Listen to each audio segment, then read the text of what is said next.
வாடியம்மா ஜக்கம்மா, தலையில ஃபுல்லா சிக்கம்மா. வாமா, என்ன பிரச்சனை உனக்கு? சாமியாரே, என் மாமியாரால தாங்க முடியல. வயசாகி இன்னும் போய் சேராம இருக்கு. டெய்லி டார்ச்சர் பண்ணுது. ஏதாவது ஒரு வழி சொல்லுங்க சாமியாரே.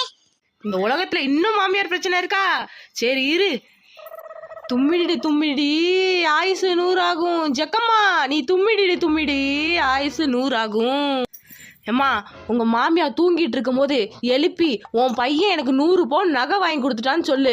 உன் பிரச்சனையெல்லாம் தீந்துரும். நிஜமாவா சாமியாரே? ரொம்ப நன்றி சாமியாரே. கண்டிப்பா உடனே உனக்கு நல்ல செய்தி வரும். போயிட்டு வா. அட குருவே, என்னது இது?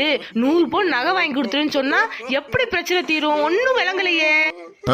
கைப்புள்ள, எந்த மாமியாருக்கும் தான் மகன் மருமகளுக்கு 100 பவுன் நகை வாங்கி கொடுத்துட்டான்னு கேள்விப்பட்டா உடனே நெஞ்சு வெடிச்சு போய் சேர்ந்துருவாங்கடா.